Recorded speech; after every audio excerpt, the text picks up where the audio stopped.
Okay, well, when I started my this channel on YouTube, I sort of started over with a kind of a plan, an arc to what I wanted to do. Because I'd had a lot of online written communication with people, but this was a new medium. And, I always think about epistemological issues, but sometimes I'm more writing, communicating on other issues.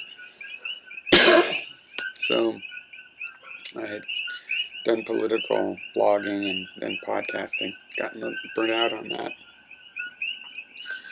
And when I started YouTube, I thought maybe I'd use it for politics, but right away I realized, hey, I want to use it for philosophy. There's a lot of people interested in philosophy around here. This is awesome.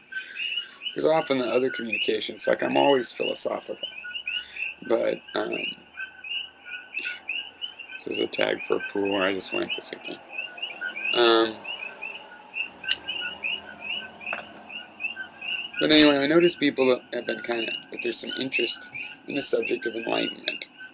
And I think that's great. The subjects of progress and enlightenment are things that are important to me, and I have technical, straightforward definitions that I think match really well the kind of way we use the terms, which is what you want, I think, in philosophical definitions. And so, with enlightenment being simple, not you having more facts and seeing things, progress being a little bit more level, right? Because somebody could think, it could define progress however they want. When you start talking about enlightenment, you're saying, well, here's what I mean by progress. Seeing more facts. Somebody might want less facts. Maybe they've seen too much. It is painful when you see certain amounts, and it's like, oh, and then you can want to go back to when you didn't have so much information and things seem better. But it's better, I think, to go forward. So, anyway, part of this arc is that I want to talk again about philosophy of life and high-level things, like politics, for example. And there wasn't going to be any rule I couldn't talk about those subjects, but just that I would present my philosophy in an ordered way. Firstly, I'm materialist and skeptical. The fact I think I'm very thoroughly skeptical opens me up to sort of a Fortean interest in the impossible and the so-called impossible and strange, UFOs and cryptozoology and stuff. Um, but yeah, on top of that, we have things like enlightenment.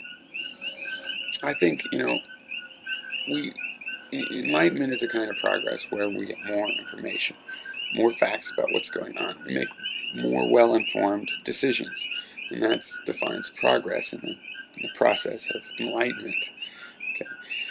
And there really is one trick. A lot of people have systems. A very popular, probably the main approach to this is that you create a system of levels of enlightenment. You describe those levels, and people go from one of them.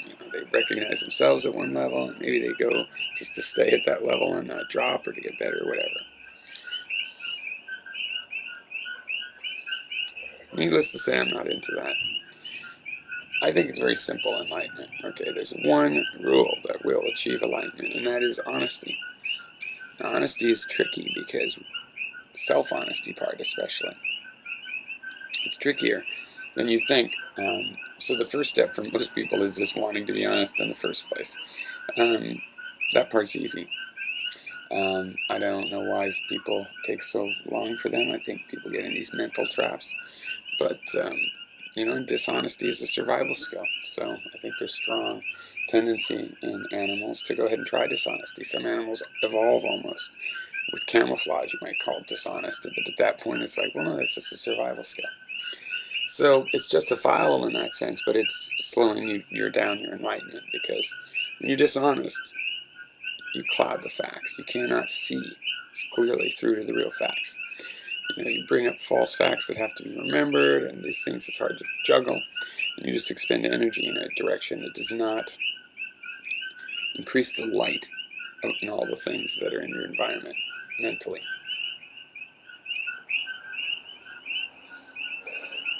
So, on the other hand, people that want to be honest with themselves, we play a lot of tricks, little heuristic rules of thumb about what's honest. For example, if I think of three outcomes to a particular situation, whichever one is worse, it tends to get a little bit of an advantage. There's a pessimism there. That one I might consider more, if not more likely, worth more attention, right? So, you know,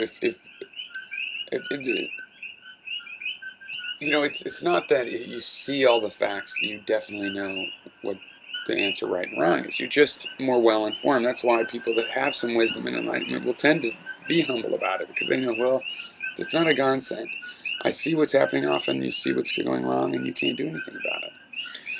And but anyway, so sometimes being honest, you know, means being a pessimist, you know, or like you think of, well, am I a bad person? Why did I behave that way?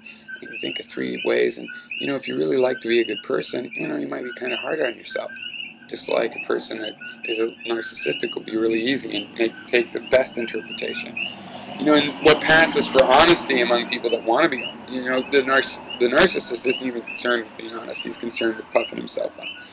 The one that wants to be honest, he has a problem, because he's likely to know how to face hard truths about himself and be willing to do that, and he might face that more, or she, than necessary.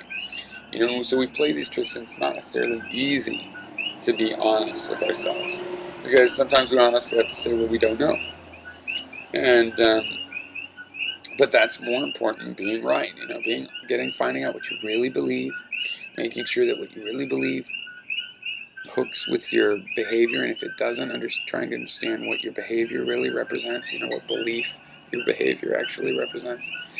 And these are processes of being honest with yourself, and if you do that, you will become enlightened. I guarantee it. The harder it is, the more painful it is to be honest, to think, well, how do I really feel about my brother, or whatever. It's painful, and you know, maybe you'll end up in the shrink if you do this. Okay, maybe you can't afford to be enlightened. Maybe there's things you can't face. I don't know. You know, try this at your own risk. But I'm just saying, if you do it, you become more enlightened. Okay, maybe you're not ready for enlightenment. Maybe enlightenment is a bad thing. That's the whole thing. Some people might think progress should be away from all this thing, and people should just know the facts that keep them happy. I don't believe that. And so it really is, honesty is the key of everything, I think. And see, that's when I say that philosophy is about life, this is an example of what I'm talking about. See, because what is honesty to truth? You know, truth is to honesty as, you know, what? I mean, we talk a lot about truth in philosophy, but we need to talk about honesty. Why? Well, you know, honesty is living truth. You know, living truth, expressing how you really, you know, what's really going on. You know, real talk. That's honesty. You know, truth, you know, being right, well, that's different. You know, it's harder to achieve. There's a lot of interesting things. You know, logic and truth, functional logic, great. You know, a lot of good things come from it, but it's the artificial one. Honesty is the one we have to deal with. How do we be honest? I mean, who do you trust more in your life? Someone that is always right in what they figure out, but they're not honest with you. They may or may not be telling you what's right. Or somebody that's always, you know, 20% off, but he's always honestly telling you. And the 20% off thing is a more reliable thing. You know, that might not be good enough, but the person that has the better skill basically won't use them. That does you no good. You know, you can't value that very highly. But it's in yourself that enlightenment happens, and it's in yourself that the honesty is important. You really need to be honest with yourself. If you're honest with yourself, then you're on a good track in terms of getting more light. In terms of actually being a good person, you need to be honest with other people too. And the thing is, it helps you be honest with yourself if you're honest with other people. Having to lie to other people is what makes us want to be, you know, dishonest to ourselves a lot of the times. We lie to ourselves to ease the pain of that, the burden. So, you know, it's that simple. You know, it doesn't happen immediately, but it's a process, and I rely on it. And whether you're ahead of me in enlightenment or behind, I mean, I believe this is the process of enlightenment, learning, and the progress of, you know, being honest with oneself in every direction, uh, between optimism and pessimism, and guesses and not knowing, and all of that good stuff. Okay, cheers.